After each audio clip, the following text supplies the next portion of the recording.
Assalamualaikum warahmatullahi wabarakatuh. Sebelum saya memulai konten YouTube saya kali ini, mungkin penting sekali bagi teman-teman atau adik-adik yang ingin berprofesi sebagai notaris dan PPAT, ini wajib nih nonton video ini karena ada beberapa informasi penting yang akan saya sampaikan di dalam video ini. Selamat menonton.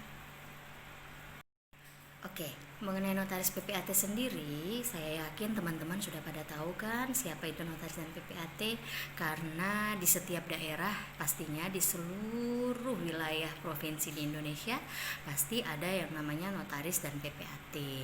Nah, tapi sebenarnya siapa sih notaris dan PPAT? Apa sih tugasnya? Terus syarat untuk jadi notaris dan PPAT seperti apa? Mengenai notaris sendiri diatur di dalam Undang-Undang Nomor 2 Tahun 2014 tentang perubahan atas Undang-Undang Nomor 30 Tahun 2004 tentang Peraturan Jabatan Notaris. Sedangkan kalau untuk PPAT itu diatur dalam Peraturan Pemerintah Nomor 24 Tahun 2016 tentang perubahan atas Peraturan Pemerintah Nomor 37 Tahun 98 tentang Peraturan Jabatan Pejabat Pembuat Akta Tanah. Pengertian lengkap mengenai notaris dan PPAT bisa teman-teman lihat sendiri di undang-undangnya, karena lebih lengkap, lebih rigid pengertian dengan antara notaris dan PPAT. Mungkin kalau yang saya bahas di sini, kalau saya bacakan panjang lebar seperti undang-undang begitu, ya pasti kita seperti lagi kuliah ya. Jadi saya hanya akan membahas hal-hal yang pentingnya saja dari pengertian-pengertian notaris dan PPAT. Jadi notaris sendiri adalah pejabat umum yang diberikan kewenangan untuk membuat akta otentik mengenai segala macam perbuatan hukum, kemudian memiliki kewenangan juga membuat akta otentik, baik yang dimaksud di dalam peraturan jabatan notaris sendiri maupun berdasarkan undang-undang lainnya. Dan sedangkan PPAT sendiri itu adalah pejabat umum yang berwenang untuk membuat akta otentik dan mengenai perbuatan hukum tertentu mengenai hak atas tanah atau hak milik atas satuan rumah susun. Jadi kalau notaris itu membuat aktenya, berbagai macam akte boleh, kemudian selama tidak diberikan kewenangan kepada pihak lain melalui undang-undang lain, maka itu menjadi kewenangan dari notaris. Sedangkan kalau PPAT sendiri itu jelas diatur di dalam pengertian PPAT hanya membuat akta yang berkaitan dengan pertanahan. Adapun akta yang dibuat oleh PPAT itu sebenarnya kalau realnya kita hanya kerja itu 8 macam akte yang dibuat oleh PPAT. Ada akte jual beli, ada akte hibah, ada akte tukar menukar, ada inbreng, kemudian ada SKMHT, ada APHT, dan ada pembebanan hak guna bangunan, hak dan hak pakai di atas hak milik. Terus yang terakhir adalah pembagian hak bersama, akte pembagian hak bersama APHP. Jadi PPAT itu hanya punya kewenangan membuat 8 macam akte ya. Jadi jangan salah bahwa misalkan PPAT punya banyak pekerjaan, itu tidak. Jadi PPAT hanya diberikan kewenangan oleh pemerintah melalui peraturan pemerintah tersebut hanya untuk membuat 8 macam akte.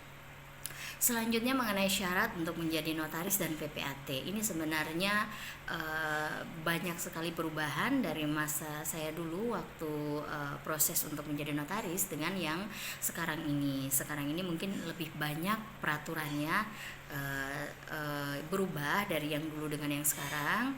Mungkin akan saya bahas satu persatu. Ya, syarat untuk menjadi notaris yang pastinya yang pertama bertakwa kepada Tuhan Yang Maha Esa. Kemudian yang kedua adalah warga negara Indonesia.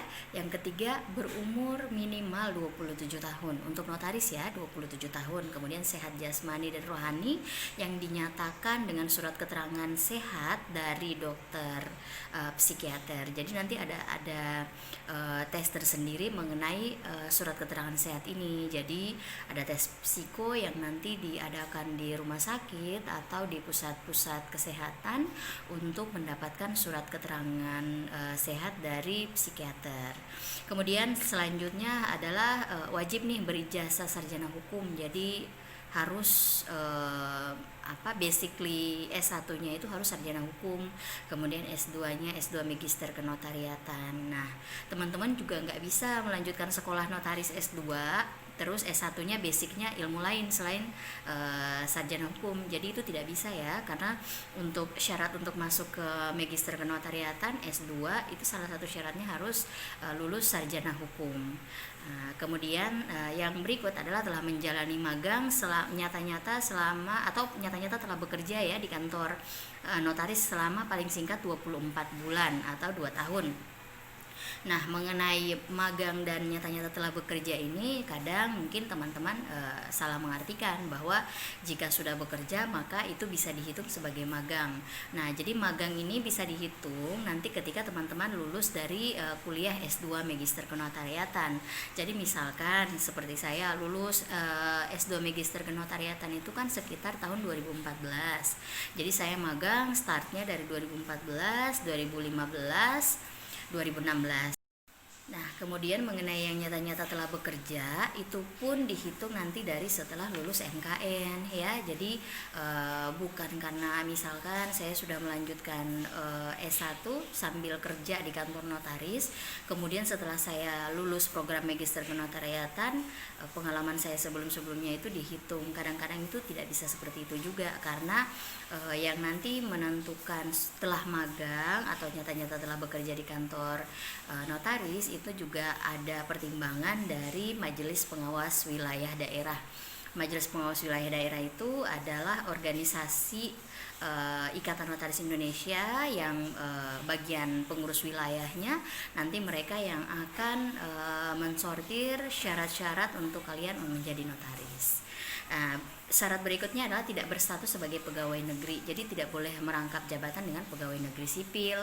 Kemudian pejabat negara, advokat juga tidak bisa. Kemudian atau tidak memangku jabatan lain yang undang-undang yang dilarang oleh undang-undang untuk dirangkap. Nah, sedangkan kalau notaris dengan PPAT itu tidak dilarang ya, makanya bisa dirangkap oleh orang yang sama. Kemudian notaris juga tidak bisa merangkap jabatan dengan advokat. Jadi beda ya pengacara dengan notaris. Tugas antara pengacara dan notaris juga berbeda kewenangannya. Nah, kemudian berikut adalah tidak pernah dijatuhi hukuman pidana penjara berdasarkan putusan pengadilan yang berkekuatan hukum tetap karena melakukan tindak pidana yang diancam dengan hukuman penjara 5 tahun atau lebih. Jadi berkaitan dengan pidana ya. Jadi kalau misalkan ada teman-teman, mohon maaf jika sebelum menjadi notaris pernah dihukum pidana kurang dari 5 tahun, berarti itu masih boleh mengajukan pengangkatan sebagai notaris. Tetapi jika masa hukuman yang teman-teman terima adalah misalkan 6 tahun, 7 tahun yang diputuskan oleh majelis hakim, maka mungkin teman-teman akan jatuh pada syarat ini. Semoga jangan ya teman-teman, karena calon notaris itu harus yang berintegritas, kemudian harus punya memegang teguh peraturan jabatan notaris dan kode etik. Itu syarat untuk menjadi notaris. Jadi sebenarnya tidak sulit. Jadi kalau misalkan teman-teman memang pengen nih niat untuk menjadi notaris, segera kumpulkan syaratnya, kemudian segera mengajukan pengangkatan sebagai notaris. Kita lanjut mengenai syarat PPAT. Sebenarnya syaratnya tidak terlalu beda jauh. Mungkin kalau untuk PPAT sendiri dari sisi umur, tadi kan kalau notaris kan harus minimal 27 tahun. Sedangkan kalau untuk PPAT sendiri 22 tahun itu sudah bisa menjadi PPAT selama syaratnya terpenuhi. Nah, kemudian berkelakuan baik juga perlu membuatkan surat keterangan berkelakuan baik itu dari kepolisian dan ada dibuktikan dengan SKCK. Biasanya tuh ada itu SKCK. Dan poin terakhirnya itu juga sama, tidak pernah dijatuhi hukuman penjara, hukuman pidana minimal 5 tahun penjara. Nah, kalau bisa dijauhkan dari segala mara bahaya yang seperti itu ya guys ya. Kita lanjut lagi. Jadi mengenai magang notaris dan PPAT itu sama-sama 2 tahun ya teman-teman. 1 tahunnya itu telah menjalani magang di kantor PPAT, dan 1 tahun berikut bisa magang di kantor pertanahan kota atau kabupaten. Jadi 2 tahun. Nah, sedangkan kalau untuk notaris sendiri juga magangnya 2 tahun di kantor notaris yang telah ditunjuk oleh pengurus daerah. Jadi tidak semua notaris juga menjadi notaris tempat magang calon notaris, karena ada standar khusus yang ditetapkan oleh pengurus wilayah atau pengurus daerah untuk menunjuk salah satu atau beberapa notaris sebagai notaris tempat magang.